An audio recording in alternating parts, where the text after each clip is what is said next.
comment on peut faire dans le quotidien pour vivre avec la deuxième partie là, que tu as faite, le fait d'être dans le sentir tout le temps. En fait, moi j'ai vraiment la sensation de partir. Donc je suis et pouf, ça y est, je suis partie. Bon, c'est notre expérience à tous avant de le réaliser. En général, c'est rare que le pouf ait lieu qu'une fois. Enfin, je ne connais guère que Ramana Maharshi qui... Et encore, il est resté plusieurs années en silence, donc on ne sait pas ce qui s'est passé pendant ce silence. Il a peut-être dû remonter. Je sais pas. En tout cas, le senti, c'est un art de vivre. Hein.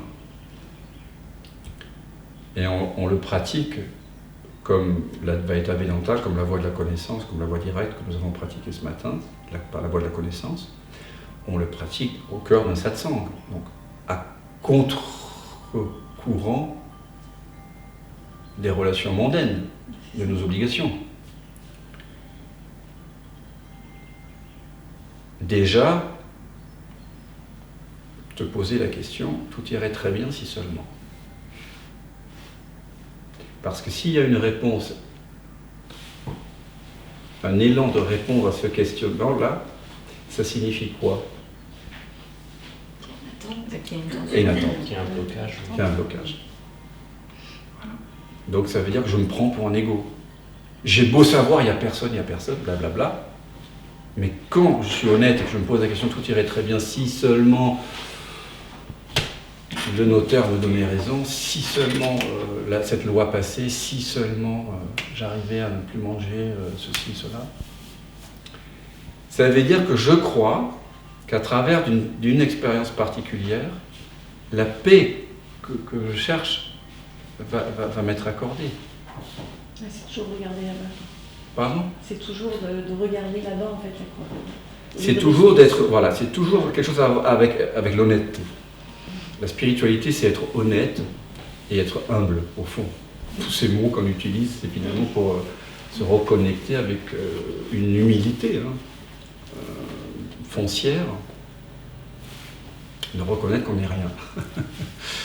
Mais aussi donc de reconnaître, quand on se prend pour quelqu'un, de reconnaître notre orgueil, quand on croit savoir ce qui est bien, ce qui est mal pour le genre humain, pour nous-mêmes, pour nos frères et sœurs, voir toutes ces histoires, voir. Parce que quand on le voit, mais sans jugement, là, quelque chose se passe. Donc la spiritualité, c'est voir notre fonctionnement, déjà. Voir à quel point on attend, voir à quel point on est tendu. Mais quand je dis voir, ça veut dire aussi donc sentir, prendre le temps de goûter, d'entrer en intimité avec, tu vois. Donc prendre des moments comme ça, avant de dormir, le matin au réveil. Ce sont des moments très propices. Tu veux venir là 2 minutes? Allez, viens. Je plie ton fauteuil depuis longtemps.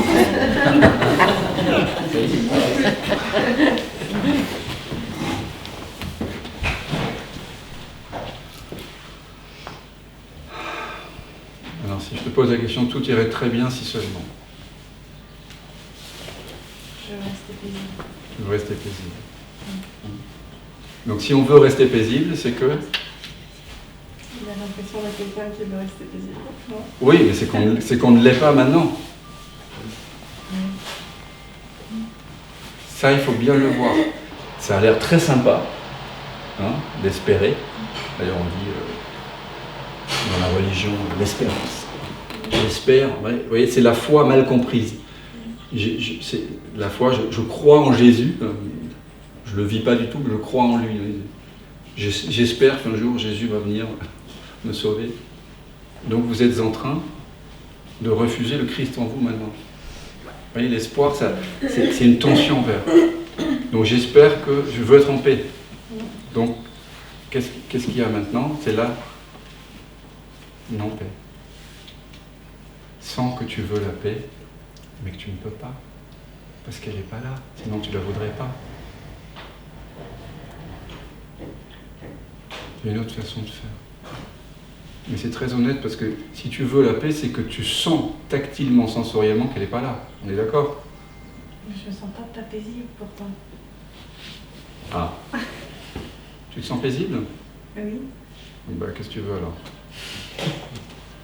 Tu veux la paix alors? Qu'est-ce que tu veux vraiment? Ouais, voilà.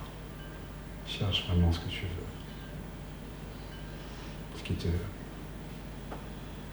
Tu vois, ce qui te touche, toi. Tu vois ce que je veux dire? T'as même pas besoin de le dire. Oui, c'est ça, c'est qu'il n'y a pas de mots pour expliquer. Très bien, mais tu sens que tu veux ça. Ouais. On est d'accord? Ok. Vous pouvez le faire comme ça dans le silence. Sens que tu veux ça. Je vois très bien ce dont tu parles. Mais que tu peux pas. Voilà. C'est pas pour toi.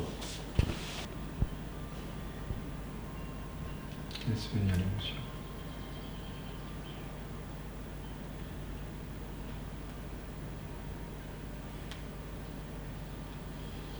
Voilà. Tu fais complètement l'unité avec cette émotion. Tactilement, sensoriellement.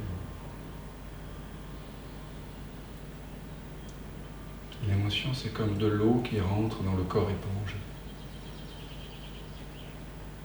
Et par continuité, toutes les alvéoles du corps éponge s'emplissent de l'émotion. Il n'y a aucune alvéole qui ne soit pas colorée par l'émotion.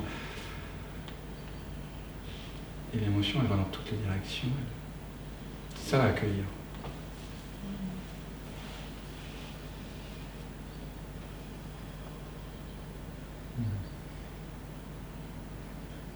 Ouais, reste là.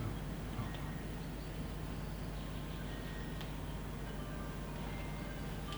Ok.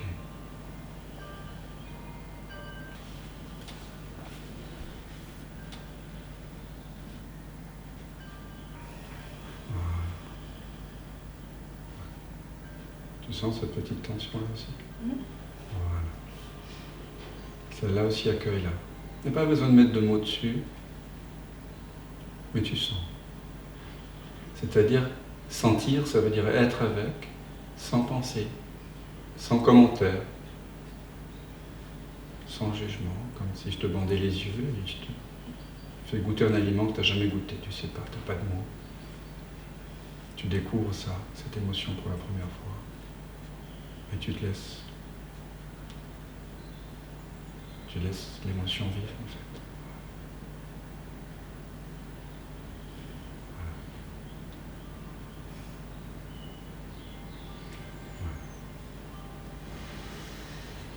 Ah, yes. Qu'est-ce qui reste? Voilà. À nouveau, se redécouvre. C'est comme si on écoutait un son et on le laisse disparaître, d'accord? Quand le son disparaît, on écoute. Et tout d'un coup, il n'y a plus de son. Du coup, l'écoute, qui a écouté le son, écoute l'écoute. Et là, il y a retournement de la conscience. La conscience devient consciente d'elle-même. Je redécouvre que je suis la conscience. Mais là, on le fait avec des émotions. Donc, l'émotion, elle apparaît, elle prend tout, elle semble épouser tout l'écran, j'oublie que je suis l'écran, et puis elle disparaît, elle se fond dans l'écran, elle disparaît, et là, qu'est-ce qu'on voit? L'écran. Il n'y a que l'écran. Et là, tu vois l'écran. Maintenant, tu vois Dan et nos amis et la pièce, mais tu sais que tu es l'écran, sur lequel apparaissent et disparaissent les émotions, les amis, les sensations. Et à nouveau, tu es le sans forme qui prend toute forme, n'est-ce pas? C'est bizarre. C'est bizarre? C'est comme si ça l'avait toujours su. Oui. Alors, ça jouait à se perdre sans pour autant que ce soit drôle. Mais ça occasionne une colère? Eh bien, c'est ce dont je te parlais tout à l'heure, le fait d'avoir cette sensation de partir, en fait. Alors que c'est là. paraît confus ce que je dis. Mais... Non. Souvent, quand on a des traumatismes dans la petite enfance, assez puissants, si vous en avez vécu, vous vous mettez à côté de vous-même. C'est ça. Voilà. Ouais. Et on s'habitue à vivre par moments comme ça, dans cette espèce de distance. Tu vois ce dont je parle? Tu sens? Voilà. Et donc il est temps de faire monter tout ça. C'est-à-dire que tout sauf ça. D'accord? Ça, non. Donc, je suis même pas là. Mais c'est pas le vrai témoin spirituel. Je crée une espèce d'entité comme ça. Si certains d'entre vous ont vécu ça, je vis beaucoup ça en accompagnement, parce que je rencontre beaucoup de gens qui ont vécu des traumatismes assez puissants, de divers ordres. Donc on crée une anesthésie, on s'auto-anesthésie. Voilà, après on l'a tous fait plus ou moins. Et là tu en prends conscience. Tu accueilles l'anesthésie. C'est ok. Voilà. C'est ok de sentir cette mise à distance, cette tension, ce refus. Tu vois ? C'est pas vivre pleinement, quoi. Voilà. Mais ceux-là qui constatent ce n'est pas vivre pleinement, vit pleinement. Oui, c'est toujours ça. Voilà. C'est toujours ça. Mais il y a l'illusion très forte, je suis passé à côté de ma vie. Bon, je suis à côté. Ouais. Mais il t'est possible, il t'est loisible à tout moment de retirer l'attention de « je suis à côté de mes pompes » pour revenir vers cela qui est conscient de la phrase et de la sensation « je suis à côté de moi-même » et réaliser que non, je suis parfaitement là, je coïncide avec moi-même. C'était juste une croyance et une sensation. Ça me paraît super vrai pourtant. Ça Oui. lutte. Ah, Ouais. ok. Donc tu vois cette lutte? Tu es conscient? Quand on parle, je vais aller dans ce quelqu'un, je vais aller partout là où ça bouge en fait. D'accord. Ok. Et je me perds comme ça tout le temps. Et Oui. ça fait un tac, tac, tac. C'est ce qu'on fait tous quand on va au cinéma. Donc c'est pour ça qu'on prend un temps pour ici. Tu as besoin de ce temps.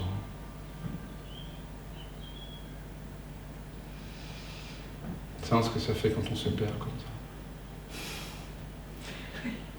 Voilà.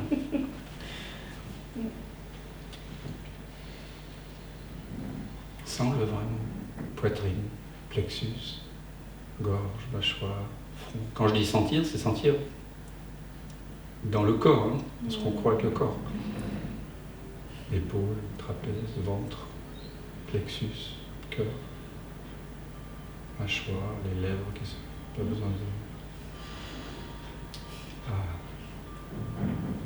Ah ouais, tu vois, quand on desserre les lèvres et les dents, il se passe quelque chose là, dans le ventre, vous pouvez tous le sentir. On ferme en fait, on s'anesthésie tous, hein, tout le monde, hein. On empêche de sentir le ventre. Mais le ventre, c'est pas pour rien qu'on a découvert que c'est le second cerveau, c'est que les peurs sont là, hein. Donc vous n'avez pas accès. Vous savez même pas que vous avez peur. Parce qu'ici c'est fermé. Ouais, tout me paraît tendu là. C'est bien, très bien. Mais partout. Ok, laisse venir cette... Ok, sens ce que ça fait quand on est tendu partout, partout, partout. Mais n'essaie pas de te détendre Ouais, mais ça... quand tu es avec la présence. Tout va sortir. La difficulté, et c'est pour ça que je fais des séances individuelles, c'est de pouvoir rester soi-même dans cette vision impersonnelle de ce corps et de ce mental qu'on a l'habitude de croire que c'est personnel en fait. Vous voyez ? C'est toute la difficulté. Mais sinon, on s'auto-guérit en fait, en demeurant dans la présence. Mais il y a certaines zones d'ombre, là, on n'est plus vraiment la présence parce qu'il commence à y avoir une préférence. D'où l'intérêt d'être accompagné ou pas à certains moments de notre vie quand il y a des zones d'ombre. Donc laisse toute cette tension être. C'est ok. En pensée, je suis la tension. Hein? Je suis la tension. Je suis le refus.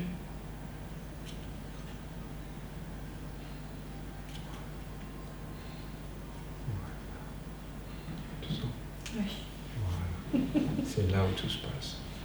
Il y a des choses qu'on ne peut pas dire en satsang, mais qu'on peut sentir. La voix du senti, c'est ça. Voilà. Et ça se sent. On sent la même chose. On n'a pas besoin de mettre de mots dessus. Et il y a un dénouement. Voilà. Mais la voix du senti est une voix non duelle. C'est pas parce qu'on a du mal à mettre du mot dessus que c'est pas non duel. Faire attention avec, parce que l'Advaita Vedanta c'est beaucoup de mots. Donc c'est des mots magnifiques. Mais vous savez, vous connaissez tous Ramana Maharshi, je suppose. Hein? Ils disaient tous que le silence était le plus grand de l'enseignement.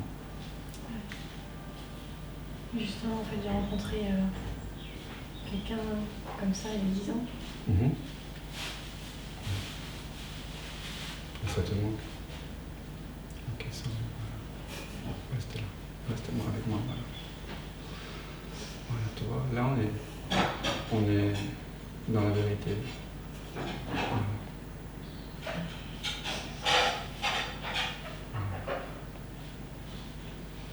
Quand je l'ai rencontré, j'ai su par ce silence que c'était la seule personne qui m'avait toujours compris. C'est ça. Oui, il est décédé juste.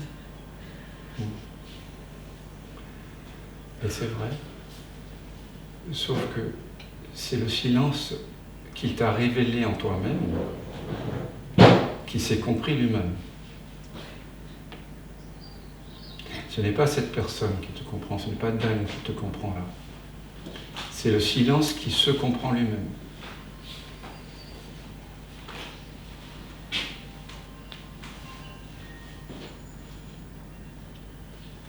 Donc le silence,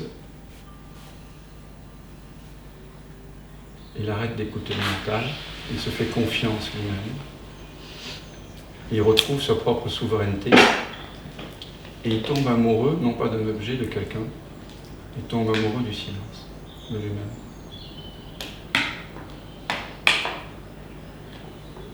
Tu vois là où je veux en venir? C'est là. C'est entre guillemets, de ton côté. L'autre, il joue juste le rôle d'un doigt qui pointe. Voilà. C'est sympa. Mais à un moment donné, une fois que tu as vu, tu n'as plus besoin.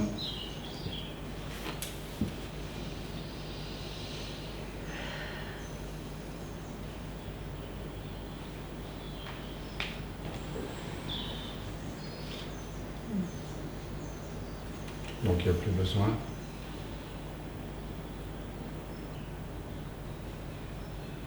Tu ne trahis pas cette personne en découvrant ta vraie nature. Tu vois ce que je veux dire? Tu t'es rendue dépendante. C'est comme si tu avais une dette envers lui. Et tu t'es empêché de réaliser ta vraie nature sous prétexte qu'il te l'avait révélé et que tu ne t'autorisais pas de te l'auto-révéler.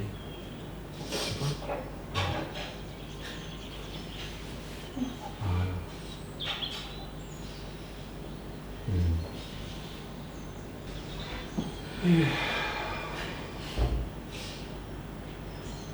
Merci.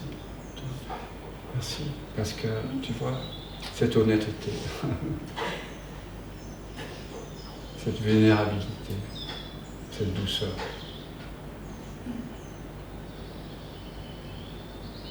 ça va avec ce qu'on partage. Et quand il y a un domino qui tombe, ça fait tomber tous les autres dominos. Parce qu'on a tous les mêmes conflits de loyauté.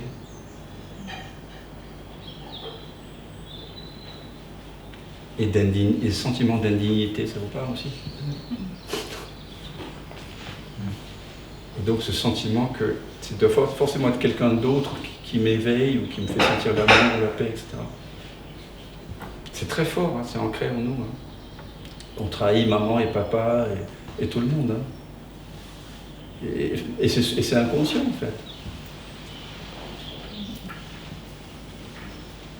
Wow.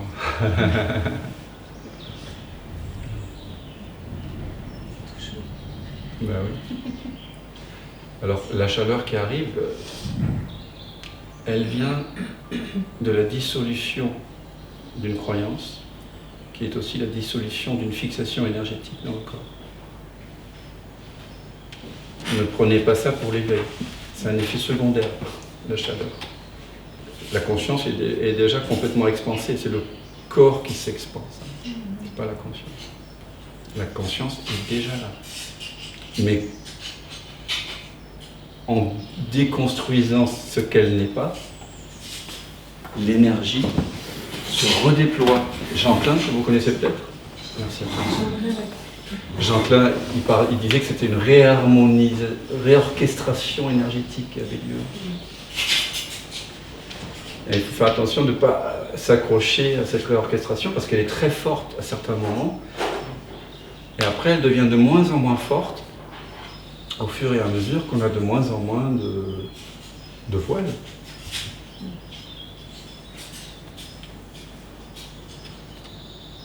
Et donc, à un moment donné, ce qu'on appelle l'éveil, c'est-à-dire la cessation de la recherche en nous, ça peut même ne pas du tout apparaître, comme un instant T, vous voyez. C'est comme un mal de tête qui nous quitte, on ne sait pas à quelle heure ça nous a quittés. Je sais que ce matin j'avais très mal, puis tout d'un coup, je prends un aspirine ou rien du tout. Et durant l'après-midi, je fais une promenade, et puis je me rends compte que le mal de tête n'est plus là. Donc, l'éveil à votre vraie nature, ça peut être aussi simple que ça. Parfois, il y a des expansions de conscience, des diables qui sortent de leur boîte, une imagerie, un exotisme, des extases même, des visions. Mais parfois, c'est simplement, on se rend compte à un moment donné, il n'y a plus de recherche. C'est là. Voilà.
baby.